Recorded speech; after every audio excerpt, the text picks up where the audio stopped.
Hey, welcome back to Kid Nation by the Kids. I'm Sophia here with co-host Michael, and our guest this week is Eric. Hi, Eric. Thanks for having me. Yeah, no, thanks for opening your computer. Where are you where are you coming to us from? Um, I'm live from Brooklyn, New York, in Li- my apartment.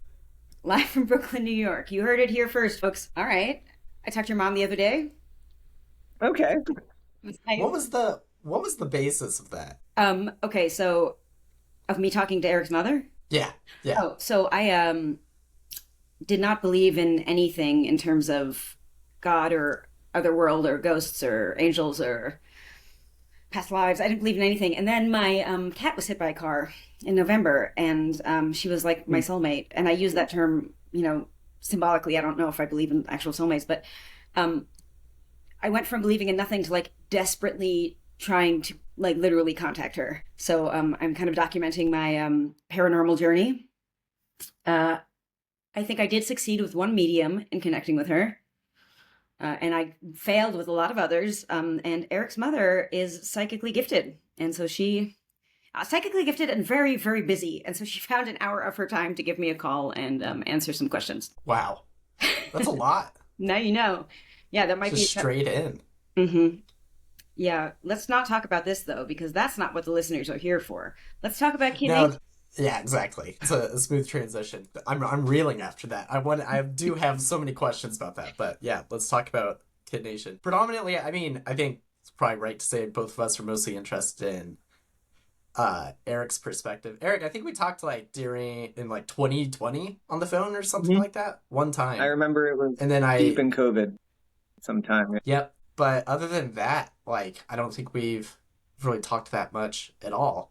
And we need people because it turns out maybe I'm projecting a little bit, but I feel like our memory is terrible, Sophia. I think so. I think that's We true. I have think that's really right. terrible memory. Yeah, I think that's accurate. Yeah.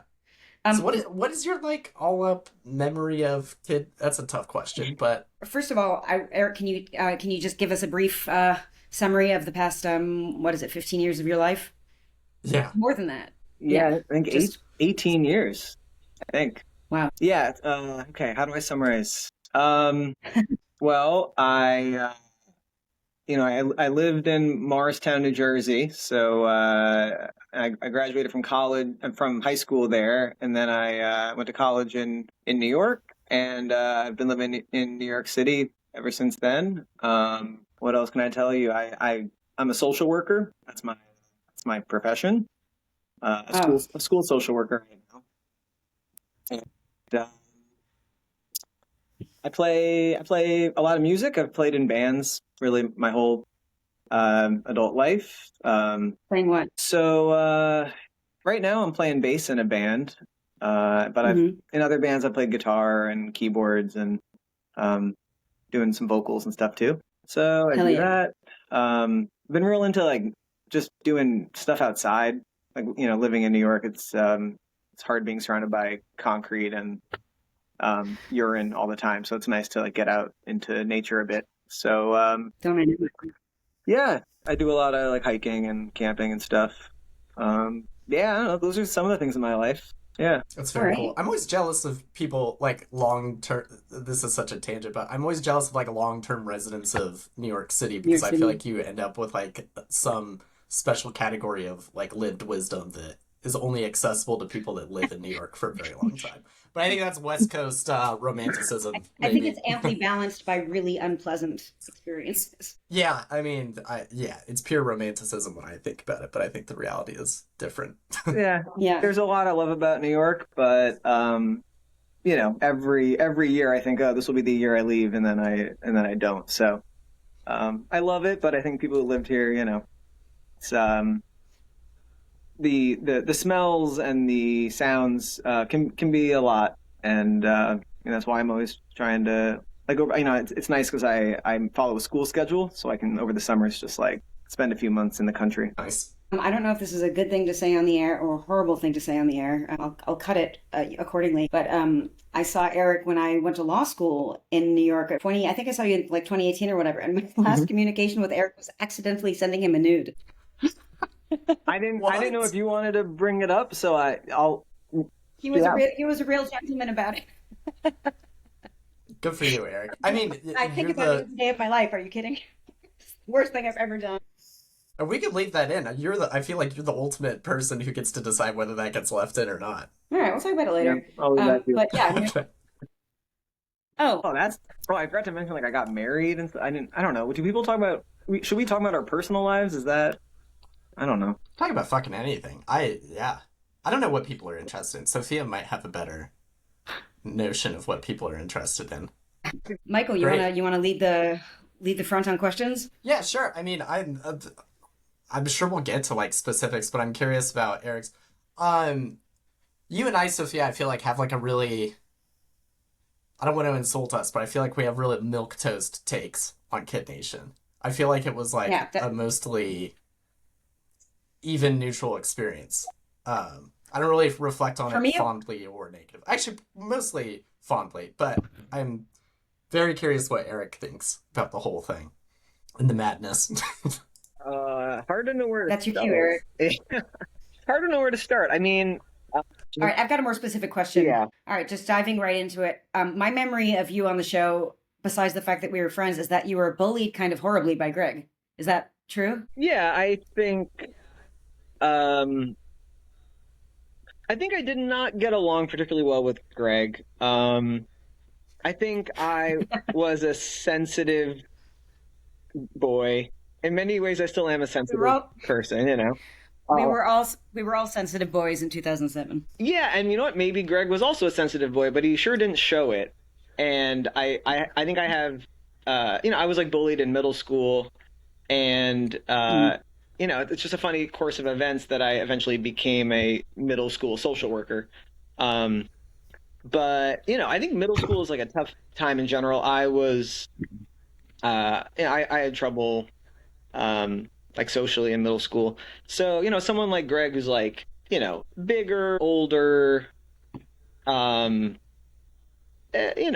a certain like, I don't know, masculine energy for like a 15-year-old. So I think what you're describing is called a bully. I think you broke up a bit, but it sounds like what you said was he's describing a bully. Yeah, I'm trying to not be like, I'm trying to not be too harsh about it, but yeah, I mean, so yeah, it's hard for me to deal with people like that, and maybe other people felt similarly. But I would say, really, my biggest thoughts on the show are, it's hard for me to hold children accountable for those things. Like, yeah, Greg might have been doing some mean stuff as a 15-year-old, but like plenty of teenagers do like dumb stuff or mean stuff or whatever, and really it's on the adults to like create a like a positive supportive environment for children, and I think that's like my biggest kind of thing is like, no, we weren't being like abused, no, we were not like, we were never like starving or anything like that,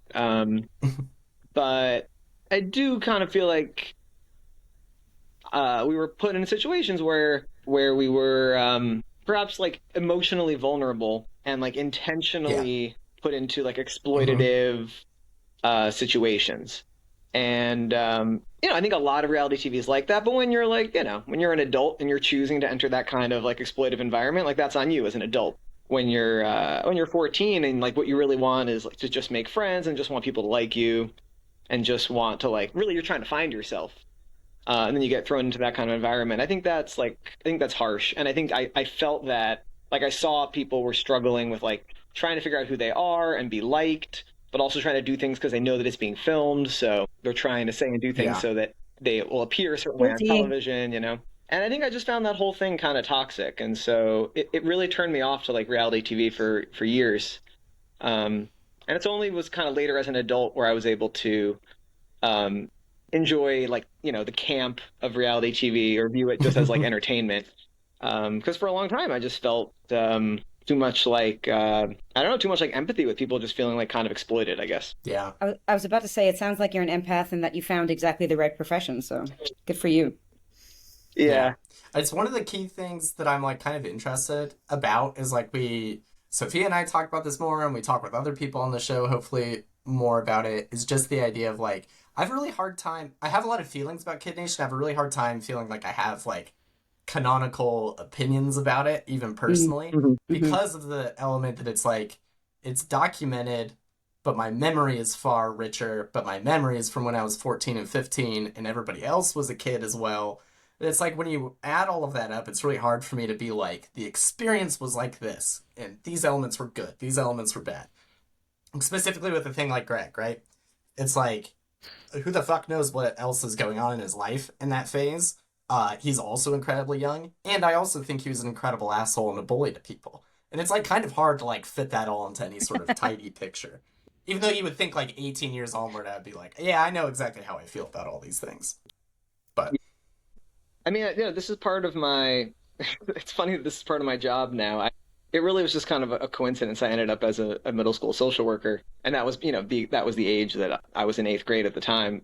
But yeah, I mean, this happens a lot. You meet kids who are bullies, but it's because they're usually hurt. There's something going on in their in their family life or something, and they're letting it out on other people. And I think the responsible thing for adults to do is like try to give that young person the support they need. So like if they get their needs met emotionally, maybe they won't be letting it out on other kids, And I think we can all agree. Oh, sorry. No, go ahead. Excuse me.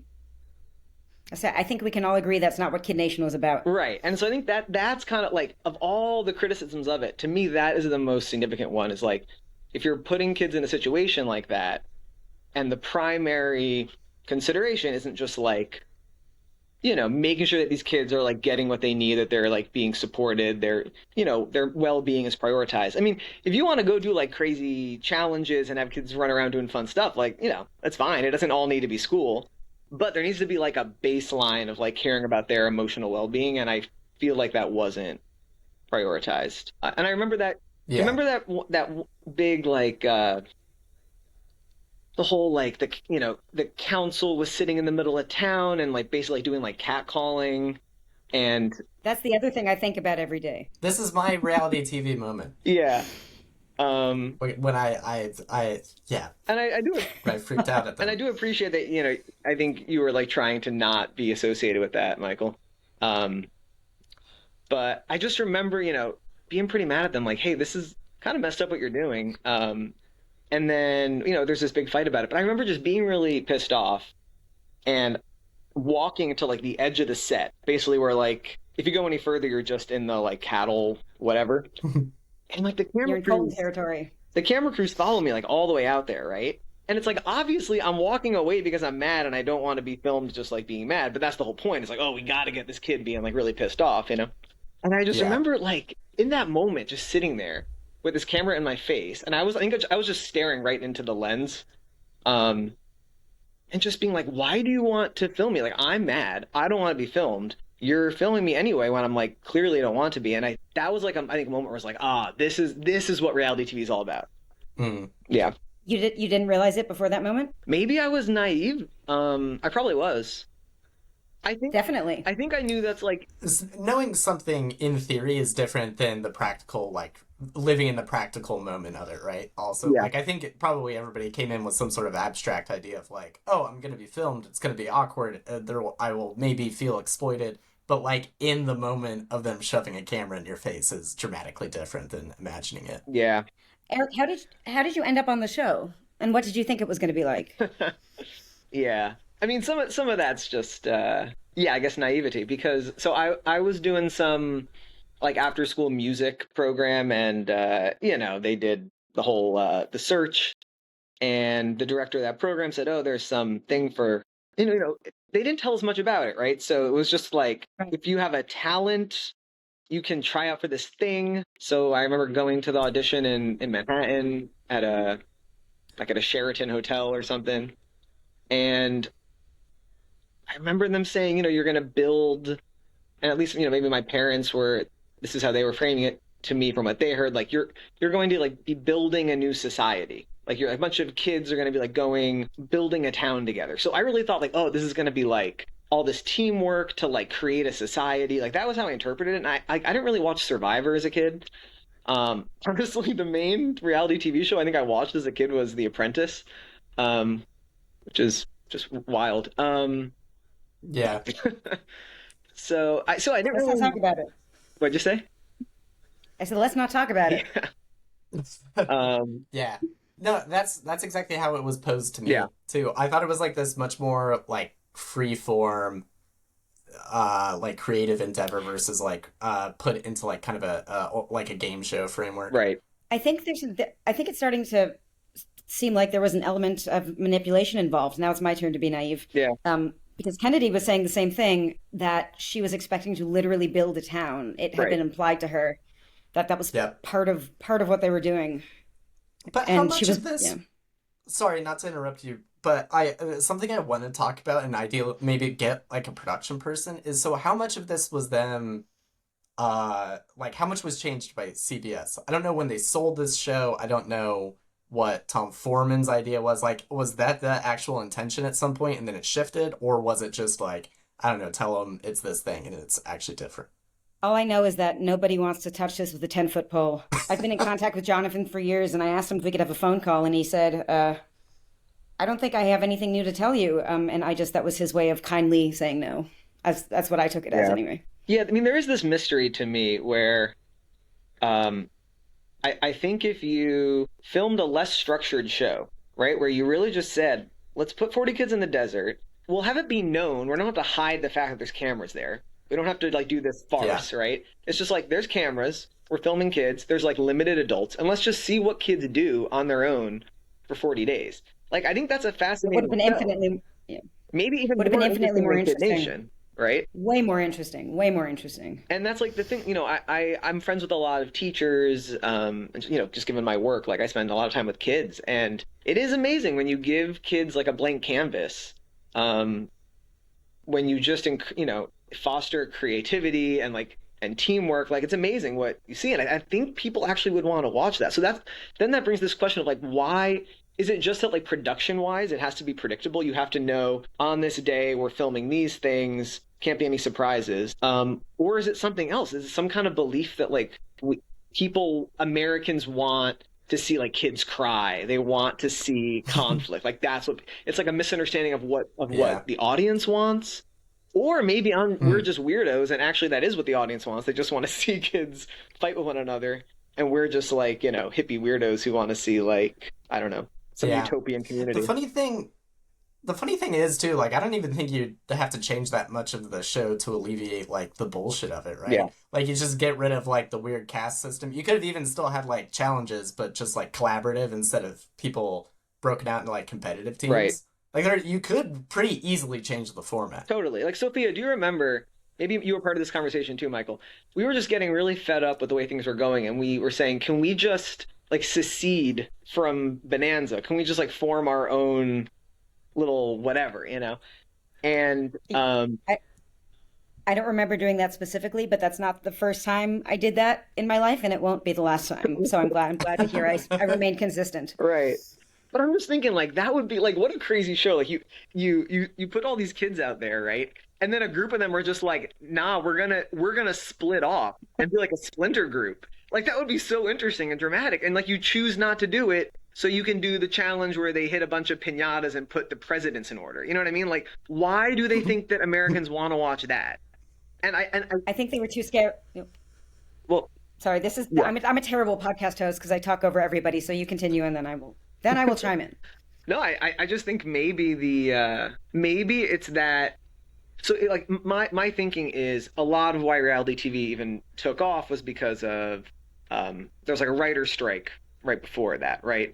And they wanted to be able to just like spit out kind of like low effort content, right? Let's get like a writer to throw like some loose framework of a show together and then have like a very predictable filming thing, right? And so it's just like low effort because it probably takes a little more work to be like, okay, we don't have a plan here. The kids are going to do whatever they want. We kind of have to like go with the flow. It's going to be a little loose, messy, but you know, maybe that they don't want that kind of chaos. They want to have everything be really predictable. That's my like best faith interpretation of why they make shows like that. I think they were too scared not to have a storyline. I think they went in there looking for a storyline, and as soon as Greg starts being a jerk, And as soon as Taylor starts being lazy, and as soon as I start bossing people around, they're like, "Great, we've got our characters," and then they committed. And people, I don't remember who told us that, but people were told to do or not to do things because it didn't work with the storyline while we were filming, so they were clearly had it in mind. Yeah. I never got like I remember being asked to do things that I didn't want to do that were more like I guess like B-roll type things. But it is funny, like I don't know what it says about me that apparently I'm pretty sure I showed up and they were just like, you don't have to direct this kid. He's just gonna be like loud and self-righteous, and then like, he's gonna paint himself into a corner because he's self-conscious and trying to be good all the time. Because like other kids got like directed, and I think they were just like he's I don't know. It's just really it's funny. Wait, Eric, so what did your parents, again, to bring your mother up in conversation again, the third thing I think about every day, what did they think about you going on the show? So I think my parents at the time had a mostly positive view of reality TV, I think, and it was seen as like this would be a great opportunity for you. It's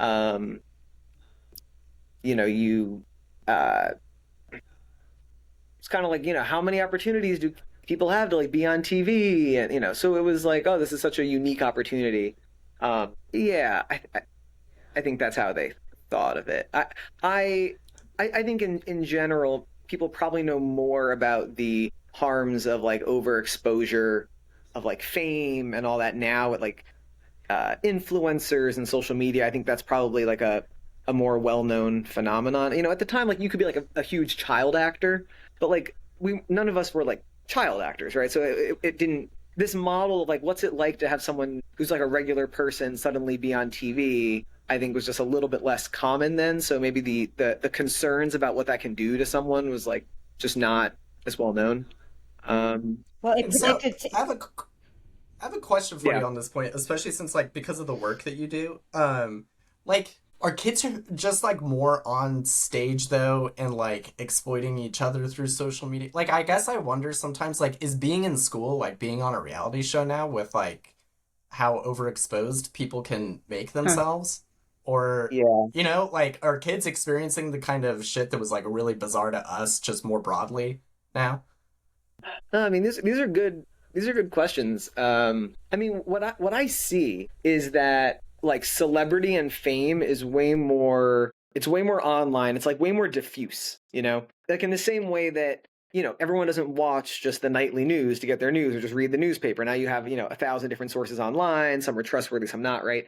I think that's the same kind of thing with fame. So it's like if you play a video game, you might like know this one streamer because they're so famous, but like someone else who doesn't do anything with that and, has no idea who that is. So I just think we're like when we grew up, like unless someone was on TV or in a movie, you for the most part didn't know about them, maybe starting in like high school, like there was like famous YouTubers, but that, I think in this era, we're like, would you all agree? Like that just wasn't a thing, right? I think that's one of the reasons that Kid Nation could never happen again. I think that's the big reason. I think this was the precursor to kind of instant social media, like Instagram Reels. And now we see everybody in all kinds of bizarre situations doing literally everything all the time. And so it's no longer particularly interesting to see kids in a ghost town. I mean, it's, it's niche, but it's not new. Yeah.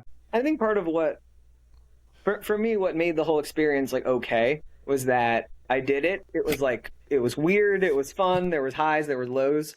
For about a year, it was like, I had a radio wanted to interview me, or maybe like some local newspapers. And then for the most part, like my life went back to normal and I got to keep doing the things that I love and maintain a level of, anonymity that I really value. Like the idea of being famous is like sounds like a nightmare to me.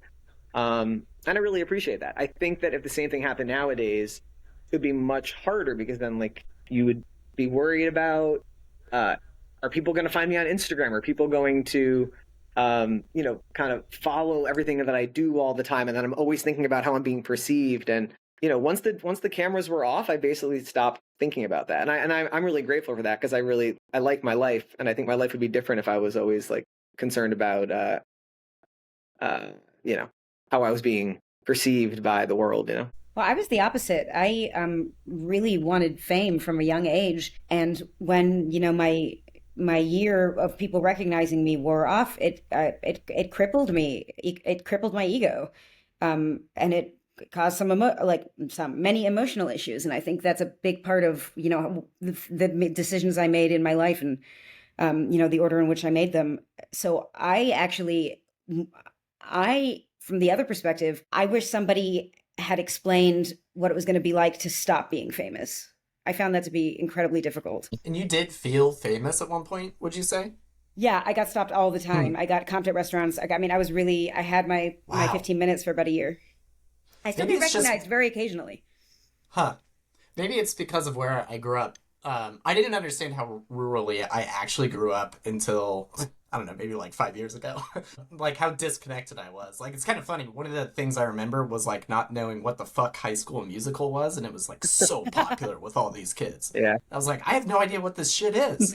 Like Carrie Underwood and like all these things. But I feel like I was like squarely in between you two, maybe, where like, I don't know. Really selfishly, I think I like the idea of being publicly praised and then having the ability to also disappear on a whim. So I don't know how I like feel, right? Like I like having conversations publicly. I don't know if I want to be like famous though, but I also like positive feedback from people I don't know. It's a really weird thing. Well, that's what fame is, isn't it? Yeah.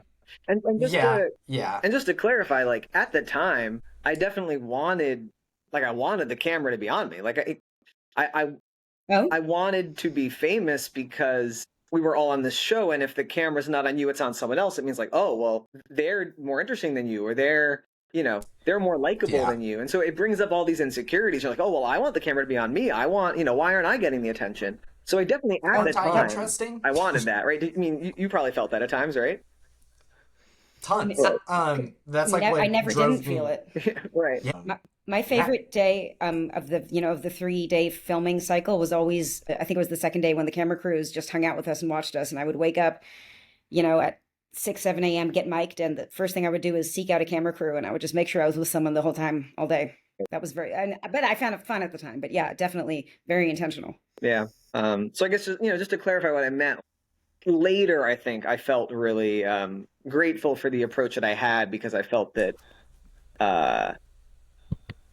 I was able to build an identity, I think, separate from the show. And I really value that now. I think at the time it's hard to see. And that's part of why I think it's kind of dangerous, because like I see it all the time, like middle schoolers, like their brains are just like so focused on validation from peers and like what people think of them. And they really don't have a sense of identity. Like it's emerging, but they really don't know who they are. And so if you put someone in a situation where like getting validation from, from a camera crew, whatever, is like how you build your identity, they're probably going to do it. So that's kind of why I think it's so. Well, that's been around a long time, and it's going to continue. It's not going anywhere. Yeah. People have been putting themselves in front of cameras to validate themselves, since like 1902 or whatever.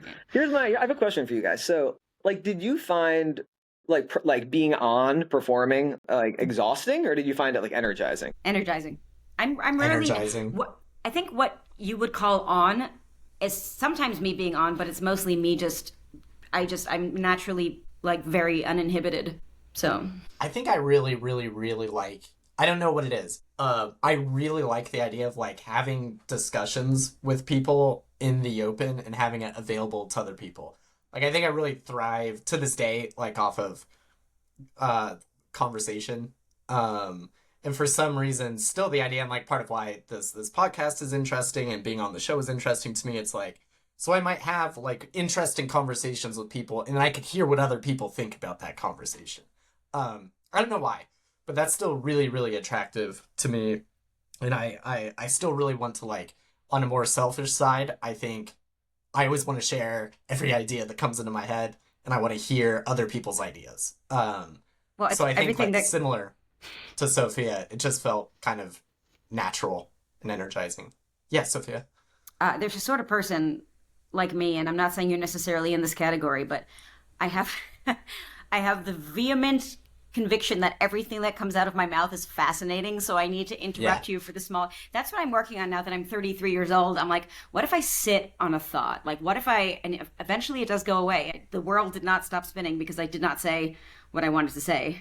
But I have the exact same thing. okay, yeah. So that's that. Yeah, people.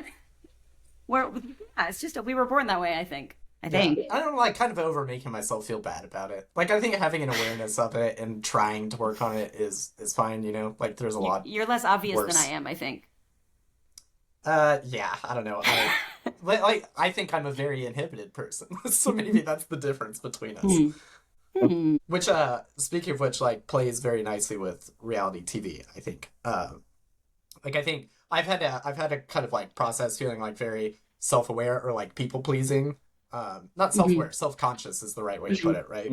But I think that that's exactly why things went well, and I had like a very favorable edit, and everything was because I was so constantly aware and vigilant of whatever I was doing around the camera. Well, that's the heart of the exploitation for me. Everything else I can justify, but kids who are too young to understand the implications of being on national television, that's pretty hard to justify. Yeah, the younger Morally. kids. That's why I would love to talk. It was great talking with Vivi. Vivi. Thank you for reminding me. Because I want to talk to more of the younger people because I feel like the experience is probably so drastically different. It's very easy for us to like kind of process it. I don't know, like what are the memories of an 8-year-old on Kid Nation, right? Because even the way you like form memories, I feel like is so different when you're really young versus Probably 14. the show. They watch the show and that becomes their memory of it. I have to imagine. Yeah, I mean, I know that for me, all my biggest memories are things that, like, I don't even know if they were, I don't think any of them were filmed. A lot of them weren't filmed, or not filmed. Eric, the unsung hero.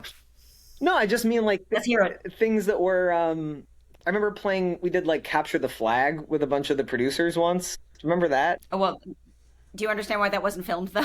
Well, of course I understand why it wasn't filmed. I'm just saying, like, when I'm thinking about my biggest memories of the show, Totally. a lot of my biggest memories are things that were just like fun things that we did that whether it was interactions with the crew and us or even just like conversations that I had like me and Maggie or me and DK or something just like off on the side, like those memories stick out way more than like the showdowns or who won a gold star. Like I can't even remember who won a gold star, but like I can actually like almost remember verbatim some of the conversations I like had with, you know, even like you two, you know. So is there anybody that you've kept in touch with like consistently? I wouldn't say that we've kept in touch. We have found each other at intervals, but I mean, you two are probably the most the ones I kept the most in touch with. I kept in touch with Maggie for a couple of years after the show.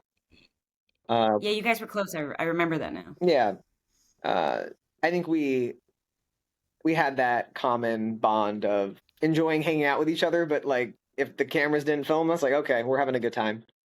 And I remember I visited Zach like immediately after filming in Colorado, but pretty quickly, you know, by the time high school was over, I was doing other stuff with my life. I visited you, Michael, in DC very briefly. I had a friend who went to college with you. Yeah, super briefly. I can't remember what it was, but like we had literally met like on the street or something because I was running somewhere. I don't remember where I was going. Yeah. But yeah, and then like I said, we had that.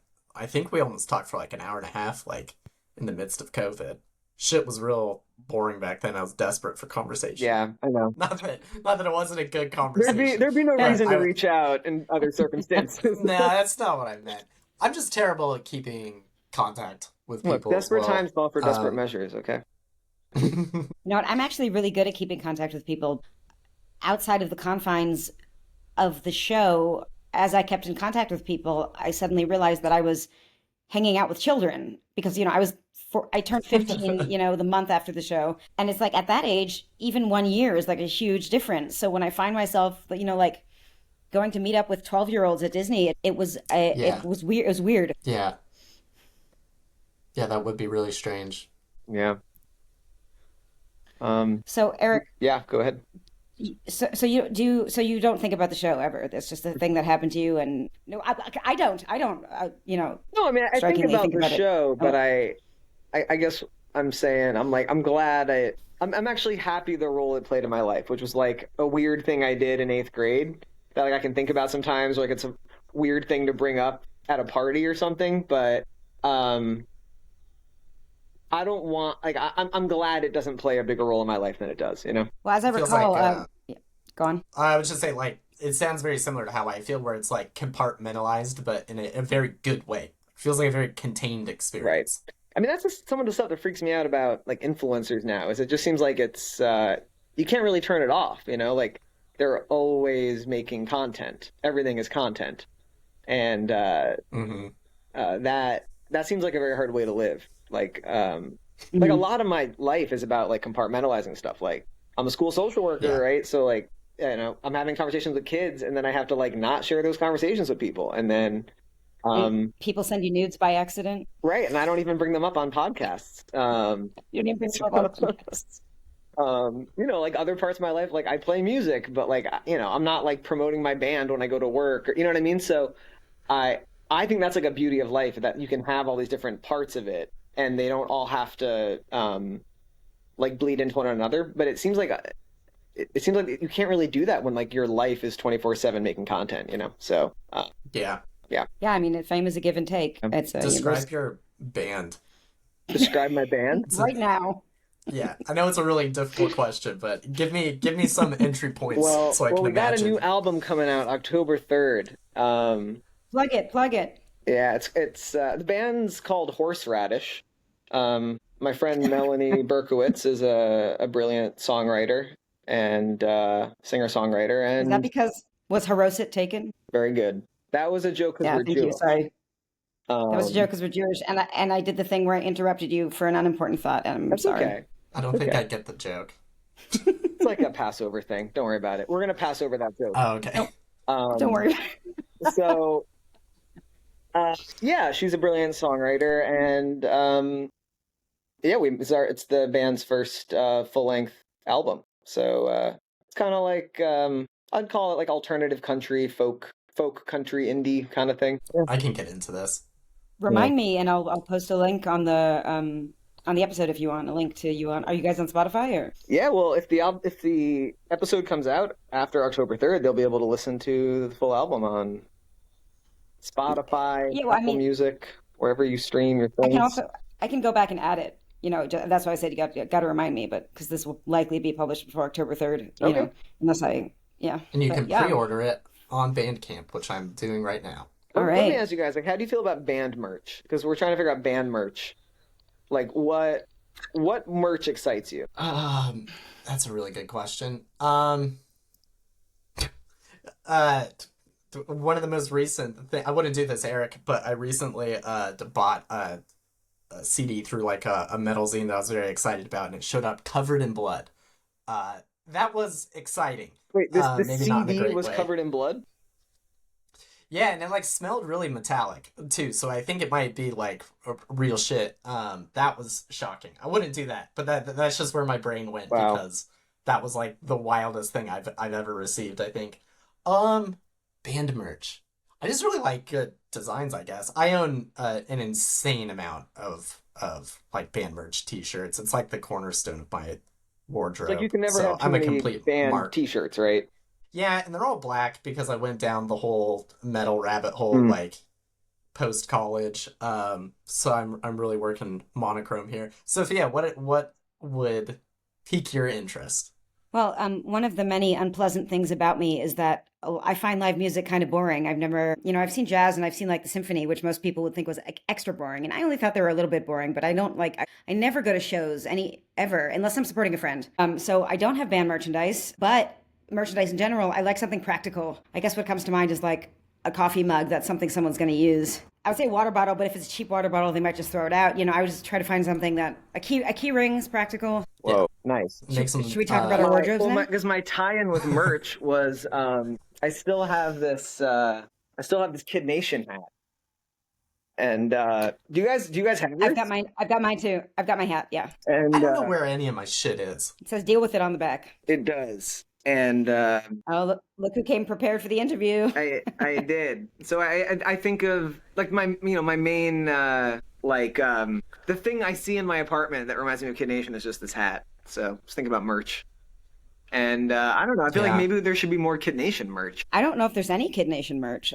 I think maybe that it's kind of a devastating gap in capitalism. Maybe we should fix that. Well, I was about to say, it's time for us to start leveraging some exploitation. So if we're gonna make Well, some for our merch, benefit. like where should we start? Well, first I want to say that so far the podcast, all the podcasts I got a congratulations from Buzzsprout or whatever saying we had 750 listens.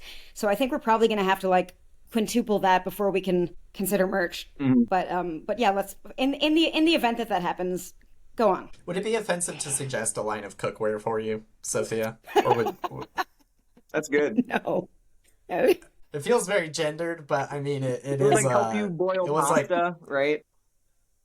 I'm thinking like an apron with my face on it or something, just like that would be weird. good. Yeah, That would and be really realistically, we can't. We're not gonna, get pots and pans from China that we can subsequently brand. No. You could do like pasta strainer or something Like that a dish towels with a screenshot of like one of my really angry like screenshots. Like there are a lot of those. that'd be good.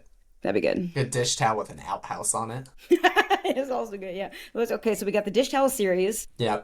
Maybe People are gonna want gold stars in some This is form. a hard question. I was thinking something that has like burn down the job board, kind of like a leftist kind of thing, or like down with the upper class. Like we are all laborers, something. Because like We are all yeah. don't you? Isn't it kind of crazy how like the show kind of had like Marxist undertones, right? I mean, It's like when they all of forced Kid it in the last Nation two episodes. is class conflict, like all of history. Yeah, they just recreate. Oh, Michael, I can't hear you. Can you, Eric? Can you hear Michael? No. Oh, there it is. Sorry, Okay. I keep muting myself.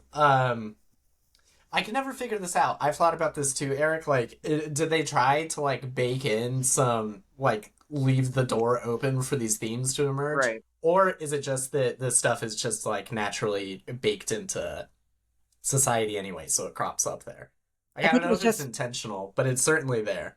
I think it was just uncreative, quite frankly. It was a crutch to fall back on. There's going to be conflict with social classes. And it's interesting to hear you say that there are Marxist undertones. If anything, I think there are like really capitalist overtones. And and the people that pissed off brought a Marxist element to the party. Yeah. I mean, if you bring one, you kind of bring the other in a certain sense, right? Because they like exist within tension with each Yeah, other. famously. It is funny. I think about often, like, was there any debate about what to call the lowest class? Like, laborers.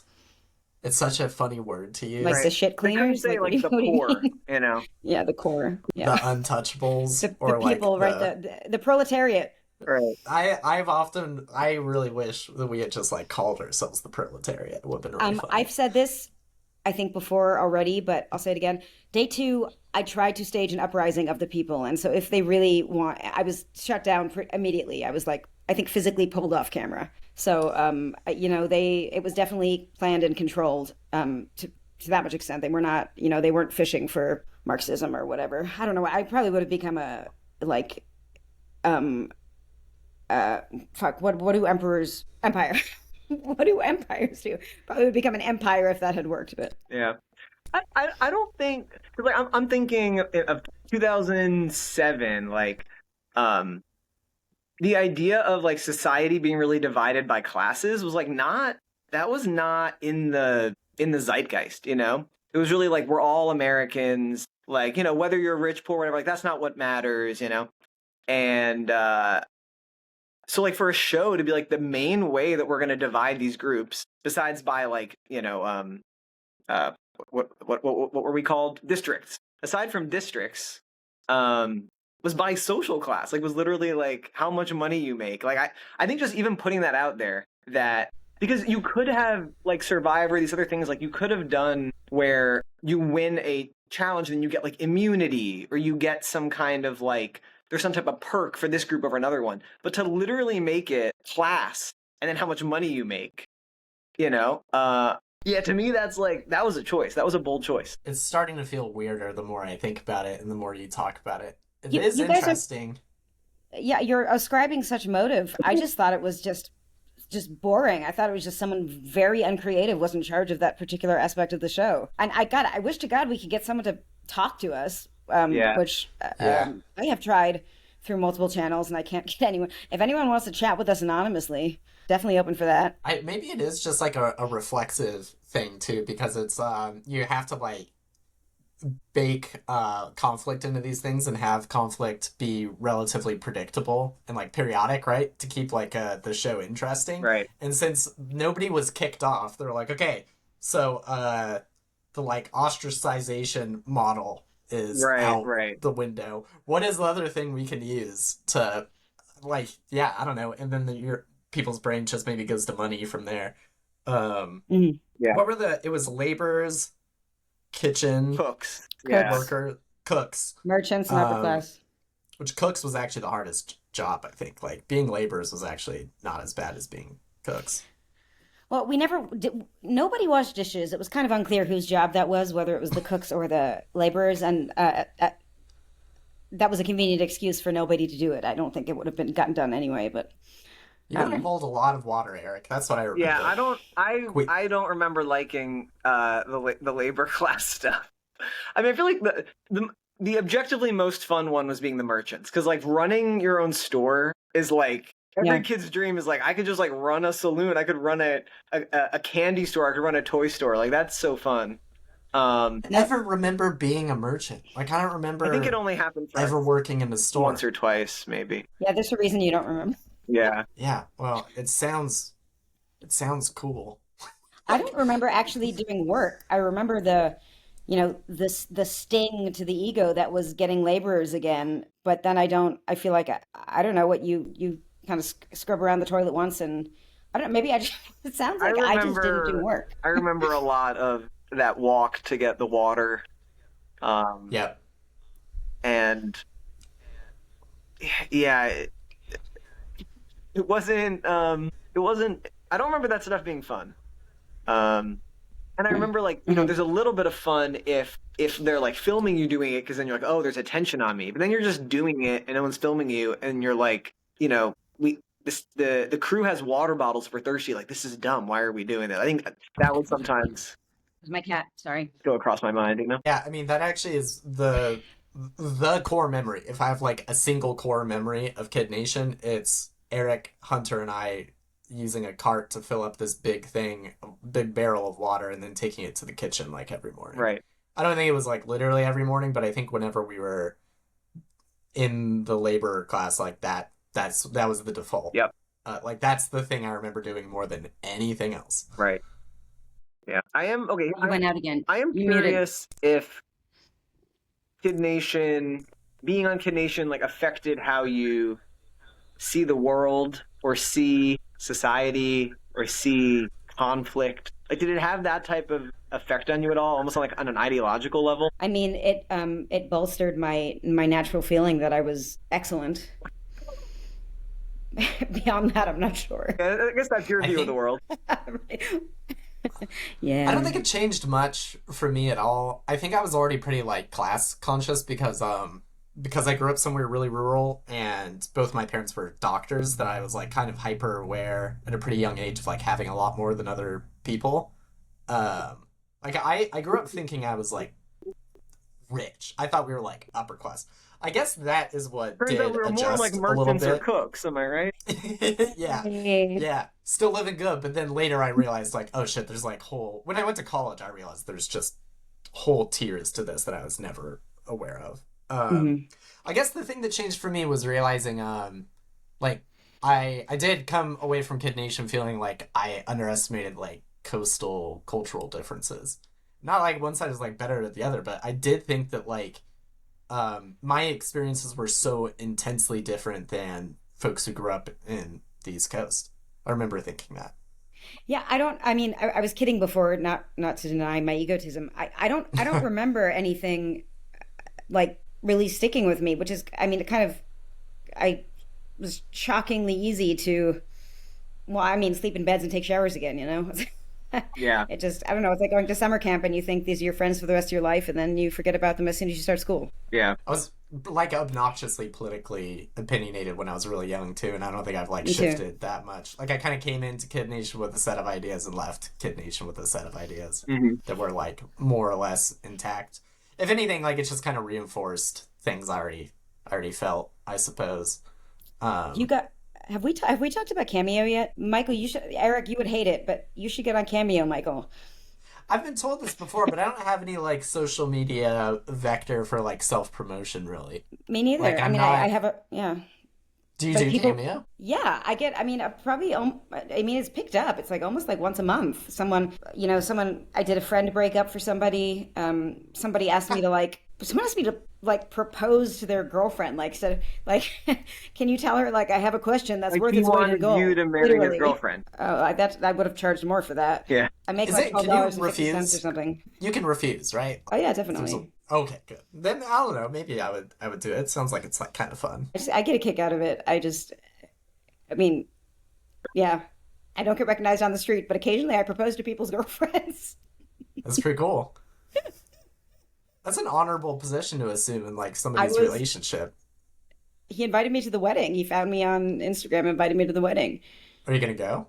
It's in Missouri, and I don't know that I've ever found myself near Missouri, nor do I think that will start so late in my life. So I declined, but I was flattered. That's pretty cool. Weddings are expensive. Very expensive, I've heard. As someone Right, we as wouldn't someone know. who's been married, I can confirm they're expensive.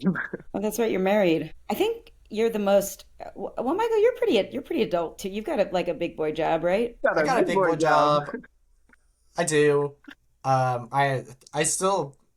It's funny. I guess I have a big boy job. I still feel. I don't know if you two feel this way. I don't feel like an adult very much often. I still feel like the same person as Kid Nation in some ways. But I'm engaged. So yeah, I mean, Oh, congrats. Thank Yeah, you. congrats. Yeah, I guess that did happen in between the last time we recorded and whatnot. Yeah, Wow. I own a home. That's a big deal. Wow. I'm out here. I'm doing things. You know, So I'm a player in Yeah, society. mazel tov. yeah, you Thank you. guys. It's very stable. I mean, I'm single and in school for the 85th time. What are you in school for now? So, creative nonfiction is an MFA, creative writing. Yeah, cool. Creative And I applied to the nonfiction. program with my memoir about Kid Nation, the first two chapters. That's what got me into the program. Mm. That's cool. Is Yeah. creative nonfiction, I think there's a book I think of more than any other that I read called When We Cease to Understand the World, I think it's called. I think that book is creative nonfiction. I'm trying to I mean, put a pin in what that is. memoir and essay, essentially. Oh, okay, no, then I'm wrong. Carry on. You don't know, like I'm intensely curious about what other people are doing. I feel like I Well, don't let's know. get I Kennedy feel on next. Kennedy's an attorney, and for the past few years, I've been in close touch with her. We should get her on next, You Michael. know, And you're you know what kind an of law she attorney. practices? She works in not the public defender. She's either in the public defender or the DA. I forget if she's on the white hats or the black hats, but she Okay. does something very noble. Yes, Michael, I am an attorney, but I immediately stopped doing it. It was just an excuse to go to law school. Yeah. I've heard the best No thing shame. about People being a love law lawyer school. is going to law school. Everything after People that love kind of that. sucks.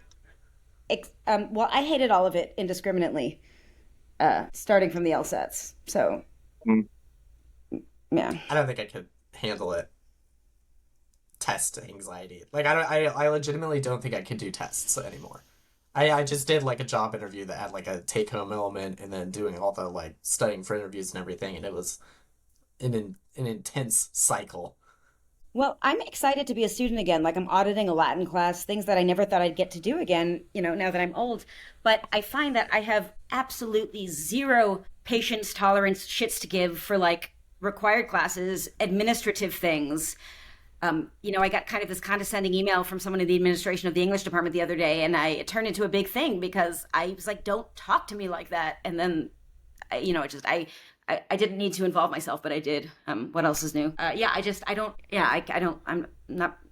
not having it anymore. Sophia, where do you live? I don't want to say that on the air. Okay. Like give like a a very region? general. Like east, Yeah, I'm north, in the southwest? South. I'm in Florida. Oh, Florida. okay. Cool. Yeah. I'm I was still in in New York Seattle. though. Oh yeah. Because I remember last time I saw you, you were in Brooklyn, right? I just remembered that you knew I was still in New York. That's because why we I saw was each just other. checking if you still lived in New York. No. I haven't lived in New York for a long time. After New York, right after law school, I went to Tel Aviv for 2.5 years. Mm.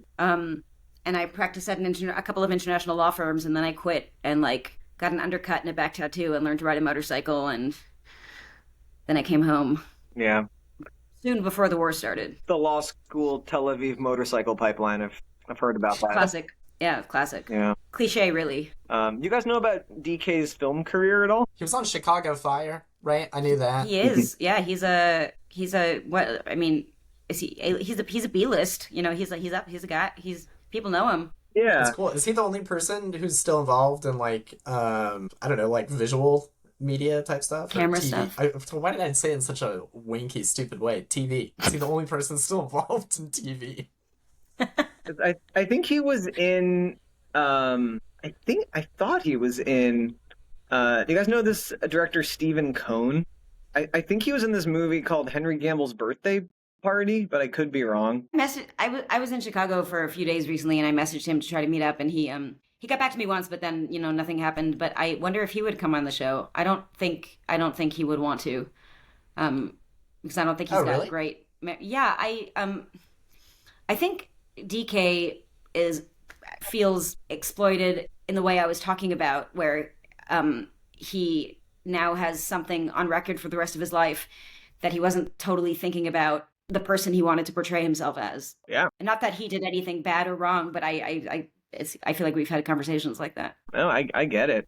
I mean, I sometimes feel similarly, but also I'm not like in the public eye, so I could see like if you're trying to create a new career for yourself as a actor where you're in the public eye and then you have this early thing that you don't really choose, that can feel weird. Yeah. Meanwhile, I don't think any of the kids in my school are like checking out mid-2000s CBS reality TV shows. So Yeah. Did the kids ever ask you about this stuff? no, I mean, I know once this podcast gets big, then they'll all be asking it. No, none of them would have any idea that. Yeah. Well, we'll be on tour and selling Sure. sweatbands. Yeah. No, I mean, literally, no one has ever like that thing that you were talking about, Sophia, where people would recognize you on the street. I mean, no one's even come close to that. People barely recognize me recognize you, when they're Eric. my friends, let alone strangers. So, You're probably in the running for like best glow up me? post Yeah. Kid Nation. Yeah. Yeah. Yeah. I just cut my hair and some of it turned gray, and that's the only thing that's I just- different about me. I remember how red your cheeks were all the time on Kid Nation. I think that's one of my probably Yeah. strongest memories of the show. Yeah, I had some rosacea. I was not a very like physically fit child. So going up a flight of stairs would get my heart racing and my cheeks flushed. But It was cute. yeah, no, I do think I look a lot different than I did then. Unrecognizably so. Yeah. Yeah. What else is up with you guys? What else did you guys do over the summer? Michael, This past summer? you did. Yeah. Michael's gone. Oh, okay. Yeah, I got broken up with Oh. and moved I was in DC, supposed to move to Florida with my then partner to start this MFA. And then about a month before I left, my partner informed me that he would not be coming to Florida with me, which was an easier way for him to say, I'm breaking up with you. And so that was, kind of the overwhelming shadow on my summer, unfortunately. I'm fine now. I don't know that I would have made a choice to be in school again, being single as someone who wants a life partner. Probably wouldn't have come straight to Florida, but here I am. Got to make the most of it. Sorry to hear that. It's a tough Yeah, time. it's all right. Yeah, it's all Sorry, right. I shouldn't have brought up summer. No. I'm over it. I miss him, but I'm over it. It's whatever. You can't force someone to love you. Bonnie Raitt said that. Who? Yeah, right. Sorry, it's not a classical person. Don't worry Right? about Is it a dead white man? No. She's very alive. Don't make this. Don't you dare make this podcast relatable, Eric. Don't you dare. You ever heard that song? I Can't Make You Love Me. Mm-mm. Oh man, it's a good one. If you want to cry, You're I'm up. just saying, listen to that song. You can get a few good cries out of that. You know what I'm talking about, Michael. I do love. I love crying. I cry. I meant Music the is Bonnie like Raitt song, music. but I mean, yeah, if you're into crying, that's good too. No, yeah, music is like is the only reliable way I feel like to access certain parts of just letting loose for me. What did I do this summer? I got not briefly. I got pretty obsessively into the Beach Boys for a period of time. That's kind of still going on. I was like a Johnny come lately too, I was one of those terrible people that never listened to them, and then Brian Wilson died, and I'm like, I guess I'll check this out. Yeah. And it became I I am one of those people that gets like obsessive about a specific thing in its lore Mm-hmm. and all of its manifestations. So I spent a lot of time doing that. I went on a road trip. I didn't work the entirety of July, which was really great. The entire day of Um, July. The entire what? You said the entire day of July. Did I say the entire day? That's Well, what it I felt heard. like felt like it went by in a day. Felt like it did. Yeah, at the place I work, in 5 years, you get a month off once you hit your 5 year point. So I did a little road trip around Washington, hiking, and listened to a lot of Beach Boys music. That was fun. Other than that, I don't know. Life is like very, like rhythmically predictable these days for me. I feel like, which is not a bad thing. Yeah. Can I ask you a Beach Boys question though? Of course. Okay. God damn it. I'm sorry. So yeah, Okay. I guess I'm kidding. Go Michael and on. I should have our own like music podcast. Music 'Cause this podcast. is basically what we did in Bonanza. Yep. I do. Well, I listen, do. just as long as anyone... Go on. I was just saying, I have a memory I'll share after this of a music conversation we had that still makes me laugh to this day. Are you into their album Wild Honey? Not a ton. It kind of, but I like it. I like it. It's kind of that like Blue Eyed Soul type stuff Yeah. that I feel like I don't necessarily have a frame of reference for that as much as some of the other genres they touched on. Yeah. It's probably their album I've listened to the least actually now that I think about it. But it's got a kind of rough around the edges vibe that I do like. Yeah. It's like kind of when things got a little more raspy and loose, Yeah. which I do appreciate. I- Do you like Wild Honey a lot? I love it. I think it's just interesting, like, because we weren't alive at the time, right? So, like, obviously, Pet Sounds was Mhm. like this huge album, and then presumably people at the time they had this like follow-up album. People were like, we don't like this. But like now, you can just look at the whole discography, and I'm surprised more people don't talk about it because Yeah. it's such a good album. And Well, as soon as we get a sponsorship from the Beach Boys, we can discuss it further. yeah, I'm gonna call it Mike Love after this. I was about to say, let's get Mike Love on Yeah, the yeah. podcast. You would love this dude, Sophia. He's so fucking cool. Wait, I want to hear about Eric's Kid Nation music memory. Oh, okay. So yeah, so I mean, I remember. Okay, so there's a lot of funny things. So one funny thing was, I played bass as a teenager. Mhm. I then started playing guitar, but at that time on Kid Nation, I was really playing a lot of bass, and I hadn't played a lot of guitar, right? So I wanted to bring an Mhm. instrument with me. So my family went out to a music shop, and we bought an acoustic bass, right? Which is like, aside from Okay. like an MTV Unplugged concert, like you never see an acoustic bass. We're not talking an upright bass. I didn't bring a double bass, right? I brought a acoustic guitar with 4 strings acoustic bass on this trip on Kid Nation. So, Wow. I was really into the Red Hot Chili Peppers because I was a teenager in 2007, and I remember I was on this kick at the time about like, man, it's so it makes me cringe so much thinking about this. Like, oh man, like all this, there's so much music, all this hip hop where it's like they're cursing all the time, and they have like all these like they're saying all these like inappropriate things and like Do you know we sexualizing. all have this? And that's really We all messed have up. this. Meanwhile, I like good wholesome music like the Red Hot Chili Peppers. I remember in your infinite wisdom, Michael, you're like, have you listened to some of their music? Really? Huh. I didn't know I was. Yeah, I don't know. I always had kind of a. I probably you were a never narc like expressed that. this. Yeah, because I'm a people pleaser, but I always had like an antipathy towards Red Hot Oh, Chili yeah. Peppers. I But don't your- like them as an adult, but it was funny that like I felt like my my like teenage self kind of got like an ego check. I was like, oh yeah, Michael has a I point. do Yeah. like the Red Hot Chili Peppers. What's that? I do like the Red Hot Chili Peppers. I don't have anything to say about it, but I do like them. I do have a very technically proficient bass player. That's about as much as I can That's say. true.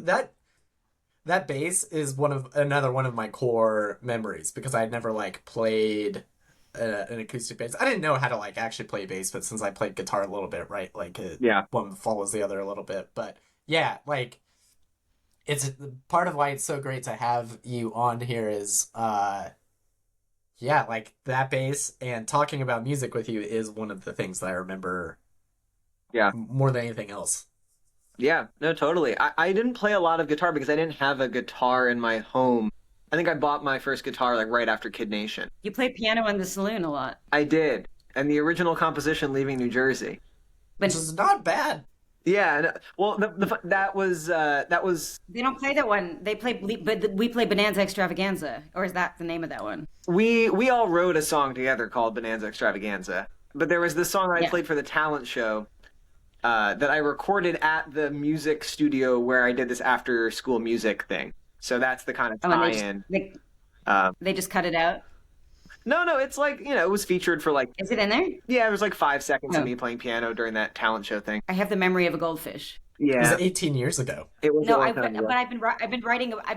I just finished the manuscript of a memoir. You know how many times I've had to sit through these things? Ooh, Eric, have you rewatched the show? Like all together, no. Maybe like once every couple years, someone like it's like, oh, I've never heard of that. I want to see it, and then I'll like play a few minute clip of something. But like I don't think I've sat down and rewatched the show since it came out. I don't think. Why would you?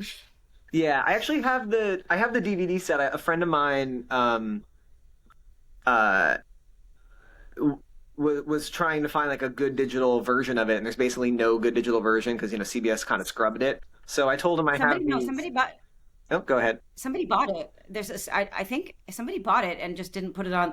A streaming platform owns it. Oh, really? Oh, weird. I think so. Yeah. But anyway, so I gave him at the official, these things. I have them sitting out here, like these, I remember what they look like. these things. Yeah. So I gave him those, the DVDs of the show. So I now have a digital version of it. So in case the CBS archives are ever, they ever go up in flames, we have a copy. But the thing I was going to mention about guitar is like I really started playing a lot more guitar on Kid Nation. I think you had a guitar, right, Michael? No, I didn't bring one, but there was like one there. Somebody else I think brought like one. Taylor, maybe. I feel like. I think so. Somebody did. I don't remember. I was also like very afraid. I don't think I ever played guitar like on camera if I could avoid it. I have like a paralyzing fear of playing music in front of people. Yeah. Cool. So Yeah, it is cool. But yeah, the music was like kind of a core part of the whole thing. Yeah. As surprising as that would probably sound to people on the outside. No, I mean that's what I'm. Not for me. Not for me. It wasn't. It was not Just, a part just of the putting that experience again. for you. I'm going to let you continue your conversation, but I just speaking from the other side. That's not an all. No, but I mean, that is the funny thing is that everybody's experience, I feel like, was kind of driven by like who you talked to the most. And Eric and I were both talkative and lived in the same bunk, right? So Yeah. close in age, both interested in music, both had incredibly annoying opinions about popular music, probably. Speak for yourself. I mean, I clearly with my Red Hot Chili Peppers comment, I was full of shit. But I think that was also why I outed hung out. yourself as a 14-year-old. Yeah, Sorry. I think that's why I liked hanging out with Maggie a lot. I think she also played guitar. Mm-hmm. Yeah, I think I was. That sounds familiar. And a part of my life I didn't really mention is like I was doing like child musical theater stuff in middle school, and I was in all my high school like theater productions. So What were some of your roles? we did How to Succeed in Business Without Really Trying. I think I was like an ensemble right. part for that. We did Seven Brides for Seven Brothers. I was one of the I don't know. brothers. That's a problematic play. And then we just had an odd theater director who picked like obscure plays from the 30s. So we did a play called Good News.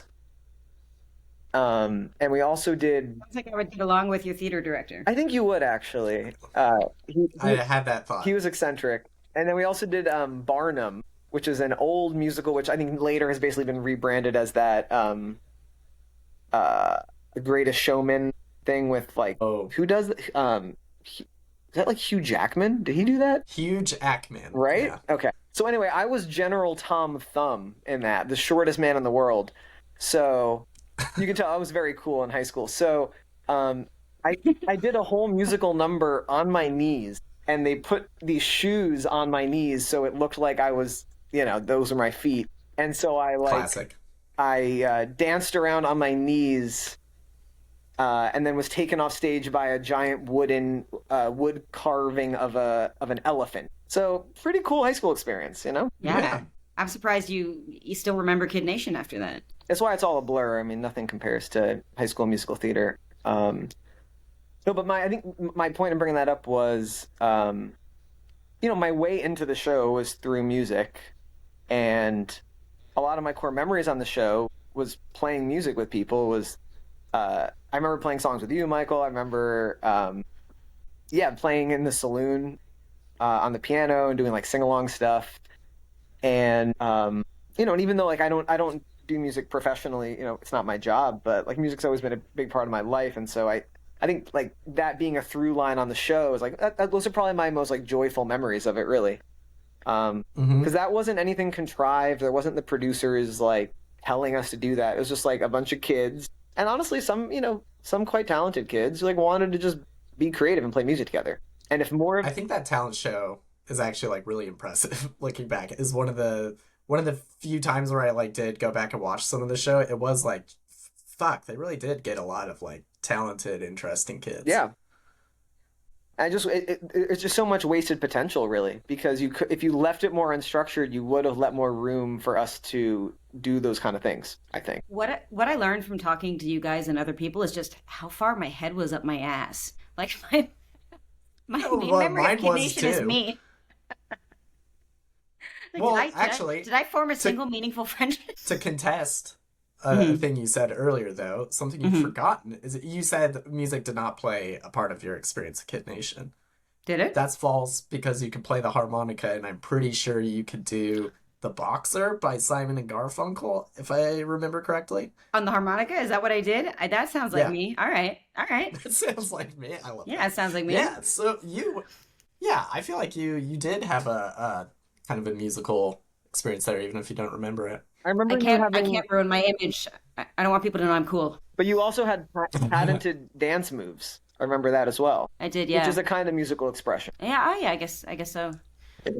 Listen, we'll keep talking, but I don't know, Michael. It's been about an hour and a half, so we're not going to be able to keep much more in an episode anyway. Why don't we ask Eric the question we always ask our guests? Well, first of all, Eric, is there any last thoughts you want to share?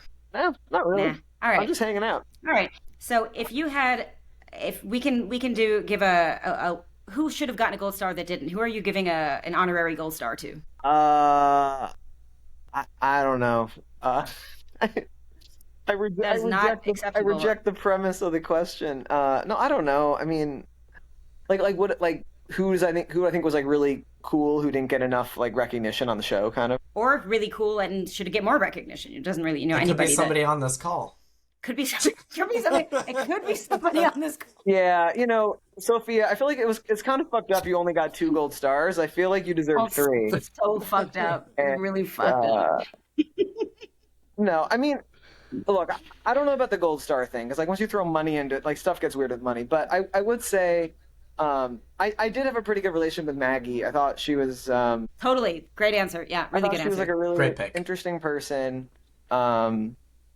And yeah, I just feel like there was, from what I remember, there was almost nothing of her on the show in terms of what was shown on television, and that's a shame. She was a big part of the soul of the town. Yeah, which is just nothing that was exciting or in the storyline. But right. Yeah, I agree. She's very valuable, and not in any ways that anyone at home would know. Yeah, big source of support for a lot of people, I feel like. Totally. Mm-hmm. She had a huge heart. She was always very kind, and I think that goes a long way when there's a lot of forces wanting you to have perpetual conflict. Someone who's just able to be really kind and have positive vibes. I think that says a lot. At that age, it's real strength of character. Yeah, absolutely. Yeah, I feel like within the context of like the show as a narrative, like Morgan kind of claimed that space. Like they didn't need another one. Yep. And not that she didn't play that role as well, but I think it's like kind of diminished the fact that there were 2 people who really come to mind. Who were nice. Who were nice and not self-centered. I think you also mentioned it last time. I mean, Pharaoh was so funny and just like fun to be around. And Pharaoh was the best. I don't know if his personality was really captured on the show, but I just remember having a lot of fun being around him. Pharaoh, we would really love to talk to you. I made a Kid Nation email address. Let me read what it is. I've got to look again though. But you can contact me through my Instagram is Two Heels Down, TWOHEELSDOWN. It's a motorcycle thing. So Pharaoh, if you're listening to this, and I'm only talking to Pharaoh, hit me up. All right, the email address is. Oh, I don't have it on my phone. Never mind. It's probably Kid Nation by the kids. I don't know. Probably. Send one. See if Yeah. you get a response. I'll figure it out. Yeah. All right. All right. Well, Eric, thank you. Yeah. Let me know if It was so good talking to you.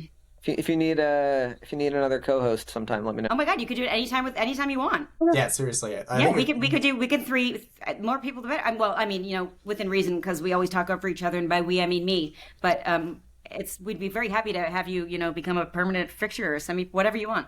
Yeah, for sure. For those keeping track at home, Eric is silently shaking his head yes. Yeah, it'd be fun All to right. join you guys again. All right. Yeah. And I should be more like reliably the summer was like kind of fucking nuts for me. But now we're heading into like Seattle fall and winter where everybody like goes into hibernation mode and I'm just like indoors constantly. So it Now should we're be serious. Yeah, now we're serious. We're Yeah. really I feel like we can pick up some momentum here. And yeah, like I'm happy to have anybody. And people can or record without me too if you two ever want to do something. Like it'd be cool to kind of keep it Let's mutiny. sure, if you want. I just think it would be cool having like different combinations of people. Totally. So, oh my God, I forgot. I'm sorry. It's like I'm not even that old, but I lose thoughts in my brain like old people talk about. Carry on. I think Kelsey I went to NYU for college. I think Kelsey went to NYU, and I think she was only like maybe 2 years younger than me. Oh, okay. I remember Kelsey now. Sorry, it took me a little bit. She was on Talented, Yellow. super talented. Yeah, so I Very fast talker. Is that Kelsey? Yeah. That's why my Sure, memory yeah. from the show. so I'm- Fiercely. Sorry. Go I on. have no way of connecting with her. I just think it'd be funny to meet up with her because apparently we went to college together. Yeah. That's it. I think I could scrounge up Mike's email probably because at some point we were both invited to be on a podcast that we were on together. So like let's ages ago. discuss this. Let's discuss this off the air, guys. But we are any Kid Nation alumni. We're looking alumni, as people say, more commonly I got a bum knee. when they're not in Latin class. Oh, that's good. That's nice. Good. You got me for my Hirosa joke. Call back. Yeah. All right. So Eric, Michael, Sophia, we'll see us all or some combination of us, hopefully in the near future. Bye, guys. Bye.